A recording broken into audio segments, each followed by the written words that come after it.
आज माणसाला दानव बनणं अवघड आहे का? कुठलीही पाशवी गोष्ट जी आहे, राक्षसी गोष्ट आहे, वासनेची गोष्ट आहे, लोभ आहे, हे निर्माण करण्यासाठी काही त्याला काही सांगावं लागतं का? ते आपोआप तयार होतं. पण त्याला जर तू म्हटलं की तू दैवी लक्षण तुझ्यामध्ये निर्माण कर, तू देव बन, तू काय म्हणतो, हे आपलं काय शक्य आहे? ते देवांचं काम आहे, आपलं काम आहे. म्हणजे एक शक्यता आणि एक अशक्यता, शक्यतेकडून अशक्यतेकडे जाणं म्हणजे जीवन आहे. परंतु आपण काय करतो, सद्गुरू म्हणता की तुम्ही आरामाची निवड करता. शक्य असलेल्या जीवनाची निवड नाही करत तुम्ही. जे शक्य आहे ते आरामाची निवड करता, कारण तुम्हाला ते शक्य वाटतं, कारण ते आरामशीर मिळवण्यासारखं आहे. त्यासाठी फार मोठा काही त्याग करण्याची गरज नाही, फार मोठी किंमत मोजण्याची गरज नाही. म्हणजे तुम्हाला तुमची वृत्ती जी आहे ती न सोडता जे जीवन प्राप्त होणार आहे ते तुम्हाला मान्य आहे. पण ती वृत्ती सोडून तिच्या पलीकडे जाऊन जे अलौकिक जीवन आहे ते प्राप्त करण्याची शक्यता आहे तुमच्यामध्ये, पण तुम्हाला ते अशक्य वाटते. त्याच्यामुळे तुम्ही त्या अशक्यतेकडे जाण्याच्या ऐवजी तुम्ही आरामाची निवड करता. जीवन मात्र काही पण शक्य आहे असं आपण म्हणतो. तुम्ही जीवनामध्ये उन्नतीचा मार्ग साधला पाहिजे की तुम्ही फक्त आहे त्या अल्पसंतुष्टीचा मार्ग साधला पाहिजे? माणसं गरीब का राहतात? माणसांचा विकास का नाही होत? कारण ते आहे त्याच्यामध्ये काय मानता? समाधान मानता. पण जीवनाला हे मान्य नाही. एखाद्या बियाला जर ठरवलं की मी बीच राहणार आहे, का रे बाबा, गिरणीमध्ये गेल्यावरती मला जळून टाकतात आणि इकडं जमिनीत गेल्यावर मला गाडून टाकल्यावर मला तुरून टाकतात, माझं अस्तित्व संपून जातं, त्यामुळे मला बीच राहायचं आहे. ठीक आहे, तो राहू शकतो, पण त्याचा असण्याचा काय अर्थ आहे? बी असण्याचा अर्थ काय? ते शक्य राहू शकतं, बी म्हणून शक्य राहू शकतं, परंतु त्याला जे अशक्य वाटतं की मी एक महान वटवृक्ष बनू शकतो, त्या अशक्यतेकडे जाणं हे धोक्याचं आहे. पण तो धोका त्याने जर नाही पत्करला, त्याचा असून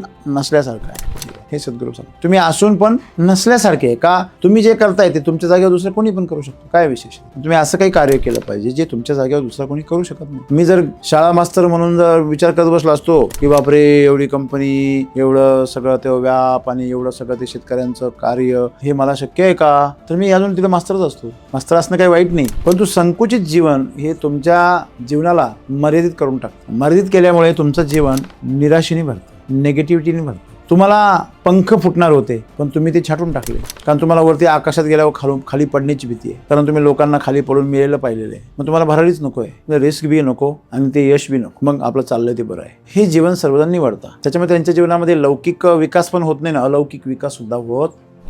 त्यांना खरं तर म्हणायचं आहे का तुम्ही तुमच्या जीवनाला काय बनवा? दिव्य बनवा. त्याला दिव्य शक्ती द्या. ध्यान करा, साधना करा, आराधना करा, तुमचं जीवन दिव्य बनवा. परंतु आम्ही ते साधं लौकिक सुद्धा बनवत नाही. तुमचं सुख कशात आहे? आज तुमच्या सुखाची व्याख्या काय आहे? कष्ट नको. तुम्ही कष्ट नको त्याला काय म्हणता? सुख म्हणता. मनाला जो भोग हवा आहे तो वेळेवर मिळावा, याला काय म्हणता तुम्ही? सुख म्हणता. जो शरीराला भोग हवा आहे, ज्या मनाला जे मनोरंजन हवं आहे ते तुम्हाला वेळेवर मिळालं पाहिजे. तुमच्याकडे तेवढं तुमच्या इच्छा स्वप्न पूर्ण करण्यासाठी पैसा पाहिजे, हे सगळं मिळालं की तुम्ही सुखी व्हाल असं तुम्हाला वाटतं. पण ज्यांच्याकडे ऑलरेडी तेवढा पैसा आहे ते आहे का सुखी? तेवढी समजा जेवढा पगार तुम्हाला व्हावा असं वाटतं तेवढा पगार असलेली माणसं नाही आहे का तुमच्या समोर? उदाहरणाला तुमच्या गावातली, तुमच्या परिसरातली मित्र, कंपनी, सिनियर ज्युनियर आहे ना, त्यांचं जीवन तुम्ही समजता तसं आहे का? असं अलौकिक मस्तपैकी का? त्यांनाही तुमच्यासारख्याच समस्या आहे? नाही, फक्त त्यांची समस्या थोड्याशा वरच्या लेवलच्या आणि तुमच्या खालच्या लेवलच्या. तुम्हाला मोटरसायकल मेंटेन करायला त्रास होतो, त्यांना कार मेंटेन करायला त्रास होतो. सेमच ना, त्रास काय वेगळा आहे? त्यांना तुमचा त्रास छोटासा आहे, त्यांचा त्रास थोडा मोठाच आहे, त्यांनी त्रास थोडा मोठा करून घेतला, एवढाच विषय. म्हणजे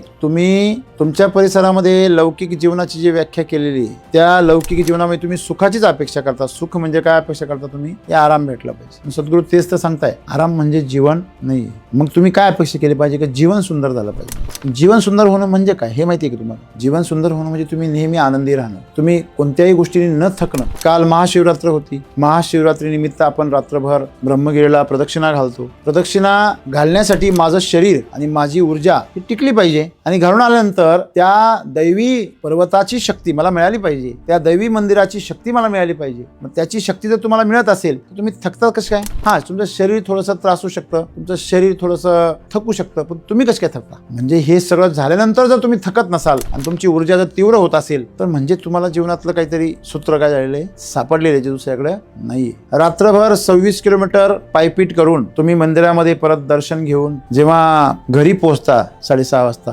त्याच्यानंतर 2 तास झोपून तुम्ही 8:30 वाजता उठून परत तुमच्या कामावर हजर होता, नेहमी सारखे, रोज सारखे. ही गोष्ट काय आहे? शक्य आहे? मग किती जणांना शक्य झाली? किती जणांनी ती शक्य केली? किती जणांनी केली? कोणीच नाही केली. म्हणजे तुम्ही शक्य आहे तुम्ही म्हणता, पण कोणीच शक्य नाही करू शकला ना ती. का? कारण ते त्यांच्या शरीराच्या स्तरावरच प्रदक्षिणा मारत होते, ते त्यांच्या ऊर्जेच्या स्तरावर गेलेच नाही. ज्यावेळेस तुम्ही ज्या स्तरावर साधना करतात त्याच स्तरावरचं जे बक्षीस हे तुम्हाला मिळतं. शरीर तुमचं थकलेलं असेल पण तुमची चेतना मात्र प्रचंड तीव्र जागृत आहे, म्हणजे तुम्ही चेतनेच्या स्तरावर जागृत. तुम्ही जर तुमच्या स्वतःच्या उन्नतीसाठी जर तुम्ही काही करत असाल आणि त्याने तुम्ही जर थकत असाल, मी मान्य करतो की बाबा चला तुम्ही कामाला आलेत आणि काम केलं तुम्ही खूप आणि थकले, हे मी समजू शकतो. तुम्ही फिरायला जाता आणि तिकडून थकून येता, म्हणजे ही काय पद्धत आहे? तुम्ही आनंदोत्सव साजरा करण्यासाठी जाता, तुम्ही देवाची आराधना करण्यासाठी जाता आणि तिकडून थकून येता. तुम्ही थकता म्हणजे नेमकी तुम्ही आराधना केलेली नाही, तुम्ही मनोरंजन करण्यासाठी गेले आहोत. मनोरंजन माणसाला थकवतं. मनोरंजनाला आरामाची गरज आहे, साधनेला आरामाची काही गरज नाही. एखाद्या सुरीला किंवा एखाद्या हात्याला तुम्ही जर धार लावली, ते म्हणतं का मला थोडा वेळ आराम करू दे, आता मला बरीच धार लावली, तू जरा 2-3 दिवस असाच ठेव मग वापर. ते काय म्हणतं?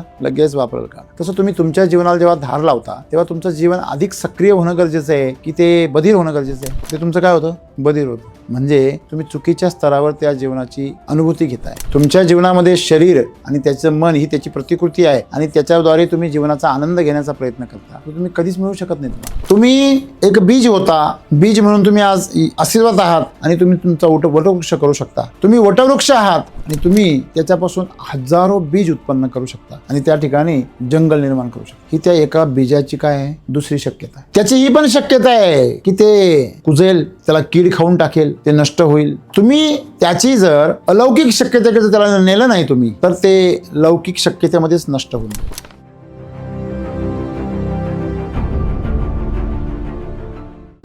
त्यामध्ये एका शक्यतेकडून दुसऱ्या शक्यतेकडे जाणे म्हणजे काय सर? तेच समजलं. एक शक्यता आहे आणि दुसरी अशक्य वाटते. आज जर तुम्हाला कोणी म्हटलं, तुम्ही जर एखाद्या जाऊन सांगितलं की मी 200 कोटीचा बंगला बांधणार आहे, तर लोक काय म्हणतील? काय म्हणतील? टिंगल करतील. ते म्हणते काही काय बोलतो, पहिलं स्वतःचं घर तर घे, मग बंगल्याच्या गोष्टी कर, महालाच्या गोष्टी कर. म्हणजे एक गोष्ट जी आहे तो तुमच्या जीवनामध्ये तुम्हाला काय वाटते? आज शक्य वाटते. तुम्हाला म्हटलं की मोटरसायकल घ्या स्वतःची, तर शक्य आहे का? नाही आहे. शक्य आहे. पण मी कार घ्या, तर घ्याल का? नाही. का नाही? कारण तुम्हीच ठरवलेलं आहे, मी घेऊ शकत नाही. म्हणजे एक शक्यता आणि एक अशक्यता आहे. म्हणजे आज माणसाला दानव बनणं अवघड आहे का? कुठलीही पाशवी गोष्ट जी आहे, राक्षसी गोष्ट आहे, वासनेची गोष्ट आहे, लोभ आहे, हे निर्माण करण्यासाठी काही त्याला काही सांगावं लागतं का? ते आपोआप तयार होतं. पण त्याला जर तू म्हटलं की तू दैवी लक्षण तुझ्यामध्ये निर्माण कर, तू देव बन, तो काय म्हणतो? हे आपलं काय शक्य आहे? ते देवांचं काम आहे, ते आपलं काम आहे. म्हणजे एक शक्यता आणि एक अशक्यता. शक्यतेकडून अशक्यतेकडे जाणं म्हणजे जीवन आहे. परंतु आपण काय करतो? सद्गुरू म्हणता की तुम्ही आरामाची निवड करता, शक्य असलेल्या जीवनाची निवड नाही करत. तुम्ही जे शक्य आहे त्या आरामाची निवड करता, कारण तुम्हाला ते शक्य वाटतं, कारण ते आरामशीर मिळवण्यासारखं आहे. त्यासाठी फार मोठा काही त्याग करण्याची गरज नाही, फार मोठी किंमत मोजण्याची गरज नाही. बरोबर आहे? म्हणजे तुम्हाला तुमची वृत्ती जी आहे ती न सोडता जे जीवन प्राप्त होणार आहे ते तुम्हाला मान्य आहे. पण ती वृत्ती सोडून तिच्या पलीकडे जाऊन जे अलौकिक जीवन आहे ते प्राप्त करण्याची शक्यता आहे तुमच्यामध्ये, पण तुम्हाला ते अशक्य वाटते. त्याच्यामुळे तुम्ही त्या अशक्यतेकडे जाण्याच्या ऐवजी तुम्ही आरामाची निवड करता. जीवन मात्र काही पण शक्य आहे असं आपण म्हणतो. मग तुम्ही जीवनामध्ये उन्नतीचा मार्ग साधला पाहिजे की तुम्ही फक्त आहे त्या अल्पसंतुष्टीचा मार्ग साधला पाहिजे? माणसं गरीब का राहतात? माणसांचा विकास का नाही होत? कारण ते आहे त्याच्यामध्ये काय मानता? समाधान मानता. पण जीवनाला हे मान्य नाही आहे. एखाद्या बियाला जर ठरवलं की मी बीच राहणार आहे, का रे बाबा, गिरणीमध्ये गेल्यावरती मला जळून टाकतात आणि इकडं जमिनीत गेल्यावर मला गाडून टाकल्यावर मला तुरून टाकतात, माझं अस्तित्वच संपून जातं, त्यामुळे मला बीच राहायचं आहे. ठीक आहे, तो राहू शकतो, पण त्याचा असण्याचा काय अर्थ आहे? बी असण्याचा अर्थ काय? ते शक्य राहू शकतं, बी म्हणून शक्य राहू शकतं, परंतु त्याला जे अशक्य वाटतं की मी एक महान वटवृक्ष बनू शकतो, त्या अशक्यतेकडे जाणं हे धोक्याचं आहे. पण तो धोका त्याने जर नाही पत्करला, त्याचा असून नसल्यासारखं आहे जीवन, हे सद्गुरू सांगतात. तुम्ही तुमची जी गुणवत्ता आहे, तुमचा जो विकास आहे, तो त्या लेवलपर्यंत नेला पाहिजे, ज्या लेवलपर्यंत तुम्ही कधी कल्पनाही करत नाही. तरच तुमचं जीवनाचा काय होईल? विकास होईल. नाहीतर मग कालचा दिवस आला तसा तुम्ही आजचा घालवाल. तेच करताय तुम्ही आज. कारण ते करणं तुम्हाला कसं वाटतं? आरामशीर वाटतं, डोक्याला ताप नाही, पण त्याच्यामुळे तुमच्या जीवनाचा विकास पण नाही. तुम्ही असून पण नसल्यासारखे आहे का? तुम्ही जे करताय ते तुमच्या जागेवर दुसरं कोणी पण करू शकतो. काय विशेष आहे त्याच्यामध्ये? तुम्ही असं काही कार्य केलं पाहिजे जे तुमच्या जागेवर दुसरा कोणी करू शकत नाही. राम सरांना जर इथून बदलायचं म्हटलं तर काय वाटतं तुम्हाला? कोणी ऑप्शन आहे तुमच्याकडे आज तरी नाही. मग असं कार्य तुम्ही करायचं ठरवलं पाहिजे. मी जर शाळा मास्तर म्हणून जर विचार करत बसलो असतो की बापरे एवढी कंपनी, एवढं सगळं ते व्याप आणि एवढं सगळं ते शेतकऱ्यांचं कार्य, हे मला शक्य आहे का? तर मी अजून तिथं मास्तरच असतो. मास्तर असणं काही वाईट नाही, परंतु संकुचित जीवन हे तुमच्या जीवनाला मर्यादित करून टाकतं. मर्यादित केल्यामुळे तुमचं जीवन निराशेने भरतं, निगेटिव्हिटीने भरतं. तुम्हाला पंख फुटणार होते पण तुम्ही ते छाटून टाकले, कारण तुम्हाला वरती आकाशात गेल्यावर खाली पडण्याची भीती आहे, कारण तुम्ही लोकांना खाली पडून मिळालेलं पाहिलेलं आहे. मग तुम्हाला भरारीच नको आहे, रिस्क बी नको आणि ते यश बी नको. मग आपलं चाललं ते बरं आहे. हे जीवन सर्वजण निवडता. त्याच्यामुळे त्यांच्या जीवनामध्ये लौकिक विकास पण होत नाही ना, अलौकिक विकाससुद्धा होत नाही. त्यांना खरं तर म्हणायचं आहे का तुम्ही तुमच्या जीवनाला काय बनवा? दिव्य बनवा. त्याला दिव्य शक्ती द्या. ध्यान करा, साधना करा, आराधना करा आणि तुमचं जीवन दिव्य बनवा. परंतु आम्ही ते साधं लौकिकसुद्धा बनवत नाही. लौकिक जीवन म्हणजे भौतिक जीवनामध्ये यश प्राप्त करणं, मान सन्मान, पैसा, पद, प्रतिष्ठा हे साध्य करणं. तर मग तुम्हाला जीवनामध्ये सद्गुरू जे सांगताय की तुम्ही जीवन निवडता की तुम्ही आराम निवडताय? एक दगड आहे, काय करतोय तो? आराम करतोय तो, आणि तुम्ही पण तेच करताय. मग तुम्हाला मनुष्य जन्म भेटला याचा अपमान नाही आहे का तो? जे रोज करताय जगण्यासाठी त्याच्यापेक्षा खूप सारं वेगळं काहीतरी एक्स्ट्रा करावं लागेल. तेव्हा तुम्ही एक्स्ट्रा कराल तेव्हा तुम्हाला एक्स्ट्रा मिळेल. ओव्हर टाईम केला तर ओव्हर टाईम मिळतो ना, तसंच आहे. एखादी गोष्ट करायची असेल तर आपलं साध्य करायचं असेल, सत्याच्या मार्गाने करायचं असेल, ते अशक्य होणारी गोष्ट ती कशी शक्य करायची असेल? तुमच्या समोर अशी उदाहरणं नाही आहे का त्यांनी सत्याच्या मार्गाने अशक्य वाटणाऱ्या गोष्टी शक्य केलेल्या आहे? माझ्या जीवनातलंच काय घर वगैरे तिथपर्यंत एवढं काही केलं, शून्यातून निर्माण केलेलं हो सर्व काही. बरोबर.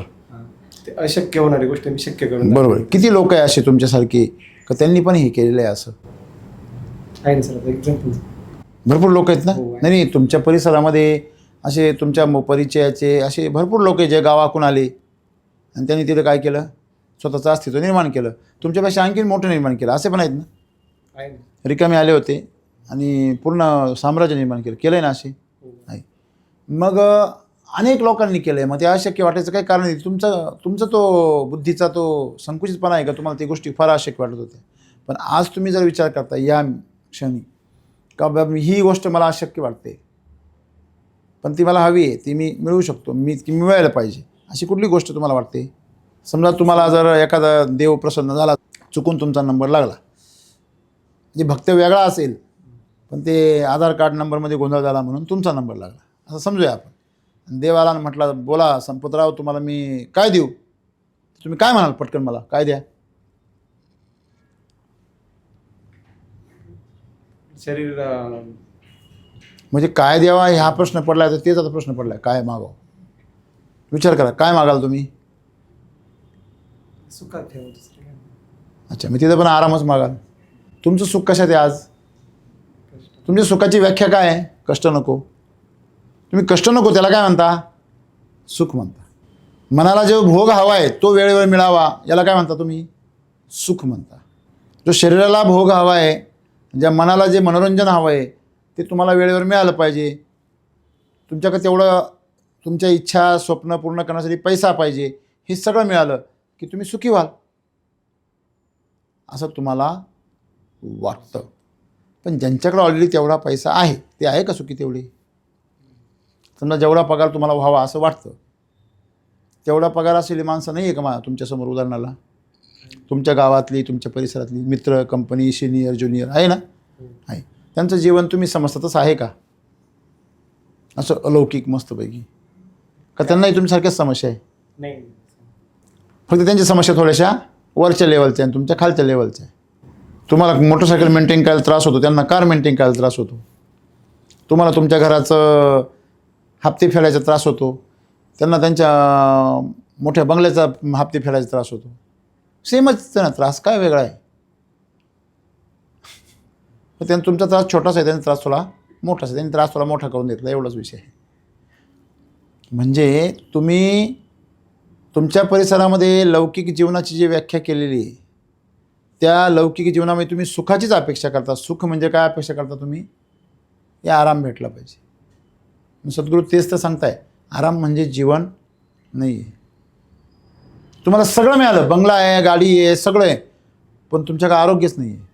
त्या सुखाचा काय उपयोग आहे? त्या भोगाचा काय उपयोग आहे तुम्हाला? मग तुम्ही काय अपेक्षा केली पाहिजे? की जीवन सुंदर झालं पाहिजे माझं. जीवन सुंदर होणं म्हणजे काय हे माहिती आहे की तुम्हाला?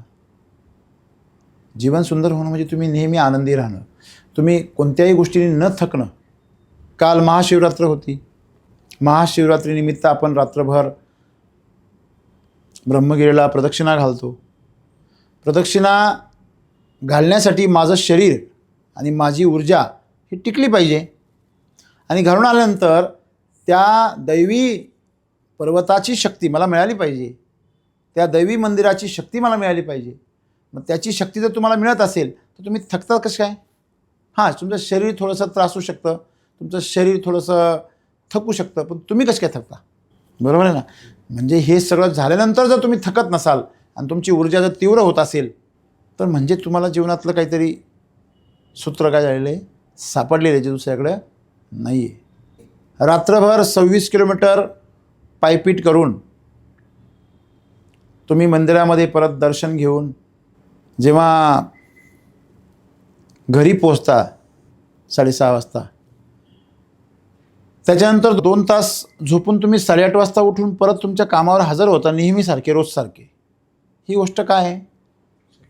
शक्य आहे? मग किती जणांना शक्य झाली? किती जणांनी ती शक्य केली? किती जणांनी केली? कोणी केली? जेवढे गेले होते. हां, कोणी केली? कोणीच नाही केली. बरोबर आहे की नाही? म्हणजे तुम्ही शक्य आहे तुम्ही म्हणता, पण कोणीच शक्य नाही करू शकला ना ती. का? कारण ते त्यांच्या शरीराच्या स्तरावरच प्रदक्षिणा मारत होते, ते त्यांच्या ऊर्जेच्या स्तरावर गेलेच नाही. ज्यावेळेस तुम्ही ज्या स्तरावर साधना करता त्याच स्तरावरचं जे बक्षीस हे तुम्हाला मिळतं. तुम्ही अमेरिकेत गेला तर तुम्हाला डॉलर मिळेल, तुम्ही युरोपमध्ये गेला तर तुम्हाला युरो मिळेल, रशियामध्ये गेलं तर रुबल मिळेल. म्हणजे त्या देशाचं चलन तुम्हाला तसं मिळेल. तसं तुम्ही ज्या स्तरावरची साधना करता, ज्या स्तरावरती तुम्ही स्वतःची एक उपासना करता, संकल्प करून मेहनत करता, स्वतःला घडवता, त्याच स्तरावरचं बक्षीस तुम्हाला मिळतं. शरीर तुमचं थकलेलं असेल पण तुमची चेतना मात्र प्रचंड तीव्र जागृत आहे. म्हणजे तुम्ही चेतनेच्या स्तरावर जागृत आहे. तुम्ही तुमच्या शरीराच्या स्तरावर तर जागृत आहेत का? तुम्ही जर तुमच्या स्वतःच्या उन्नतीसाठी जर तुम्ही काही करत असाल आणि त्याने तुम्ही जर थकत असाल, मी मान्य करतो की बाबा चला तुम्ही कामाला आलेत आणि काम केलं तुम्ही खूप आणि थकले, हे मी समजू शकतो. तुम्ही फिरायला जाता आणि तिकडून थकून येता, म्हणजे ही काय पद्धत आहे? तुम्ही आनंदोत्सव साजरा करण्यासाठी जाता, तुम्ही देवाची आराधना करण्यासाठी जाता आणि तिकडून थकून येता. तुम्ही थकता म्हणजे नेमकी तुम्ही आराधना केलेली नाही आहे, तुम्ही मनोरंजन करण्यासाठी गेले होतात. मनोरंजन माणसाला थकवतं. मनोरंजनाला आरामाची गरज आहे, साधनेला आरामाची काही गरज नाही. एखाद्या सुरीला किंवा एखाद्या हाताला तुम्ही जर धार लावली, ते म्हणतं का मला थोडा वेळ आराम करू दे, आता मला बरीच धार लावली, तू जरा 2-3 दिवस असाच ठेव मग वापर. ते काय म्हणतं? लगेच वापरायला काढ. हॅलो? तसं तुम्ही तुमच्या जीवनाला जेव्हा धार लावता तेव्हा तुमचं जीवन अधिक सक्रिय होणं गरजेचं आहे की ते बधीर होणं गरजेचं आहे? ते तुमचं काय होतं? काय होतं? बधीर होतं. म्हणजे तुम्ही चुकीच्या स्तरावर त्या जीवनाची अनुभूती घेताय. गाईचं दूध काढू शकतो, जिवंत गाईचं, पण गाईचा एखादा पुतळा बनवलेला आहे, तुम्ही त्याचं दूध काढू शकता का? ही प्रतिकृती आहे. तुमच्या जीवनामध्ये शरीर आणि त्याचं मन ही त्याची प्रतिकृती आहे आणि त्याच्याद्वारे तुम्ही जीवनाचा आनंद घेण्याचा प्रयत्न करता, तो तुम्ही कधीच मिळू शकत नाही तुम्हाला. मित्र, सद्गुरू आज पहिल्या ओळीमध्ये संदेशाच्या जीवनाची व्याख्या सांगतात. जीवन म्हणजे काय? एका शक्यतेकडून दुसऱ्या शक्यतेकडे. साहजिकच जेव्हा दुसरी शक्यता आहे ती पहिल्या शक्यतेपेक्षा काय उच्च दर्जाची, ही तुम्हाला अशक्य वाटणारी आहे. तुम्ही एक बीज होता, बीज म्हणून तुम्ही आज अस्तित्वात आहात आणि तुम्ही तुमचा वटवृक्ष करू शकता. तुम्ही वटवृक्ष आहात आणि तुम्ही त्याच्यापासून हजारो बीज उत्पन्न करू शकता आणि त्या ठिकाणी जंगल निर्माण करू शकता. ही त्या एका बीजाची काय आहे दुसरी शक्यता आहे. त्याची ही पण शक्यता आहे की ते कुजेल, ते त्याला कीड खाऊन टाकेल, ते नष्ट होईल. तुम्ही त्याची जर अलौकिक शक्यतेकडे जर त्याला नेलं नाही तुम्ही तर ते लौकिक शक्यतेमध्येच नष्ट होऊन जाईल. सांसारिक जीवनातलं जे सुख आहे ते आमची इच्छा असते भोगण्याची, परंतु आध्यात्मिक जीवनातलं जे सुख आहे, ज्याला आनंद असं म्हटलेलं आहे, आध्यात्मिक जीवनामधलं जे सुख आहे ते आनंद आहे. विचार करा, जर एखाद्या सुंदर अशा स्थळाचा फोटो जर एवढा सुंदर असेल तर ते स्थळ किती सुंदर असेल. आपण आपल्या घरांमध्ये जेव्हा कुठल्या धबधब्यांचे, नयनरम्य अशा हिरवळीचे ज्यावेळेस आपण फोटो टाकतो, पोस्टर लावतो, असे घरामध्ये सीन लावतो, ते सीन आपण फोटोच्या स्वरूपात का लावतो? कारण ते प्रत्यक्षात आपल्याकडे उपलब्ध नाही आहे, त्याला बघावंसं वाटतं, त्याच्या सहवासात राहावंसं वाटतं. मग ते फोटो एवढा सुंदर आहे, ते किती सुंदर असेल. एखादा मुलगा मुलगी बघायला गेला, त्याला फोटो जर आला, तो काय म्हणतो, फोटो तेवढी सुंदर येते, प्रत्यक्षात किती सुंदर असेल. हां, एका शक्यतेकडून दुसऱ्या शक्यतेकडे तुमचं जीवन तुम्ही नेलं पाहिजे. मधमाशीला फुलातल्या मकरंदाचं आकर्षण आहे, पतंगाला ज्योतीचं आकर्षण आहे. पतंगाचं फुलावर नाही भागत, त्याला ती ज्योत आवडते. जिथे तो जाऊन राख होऊ शकतो तरी पण त्याला ती आवडते.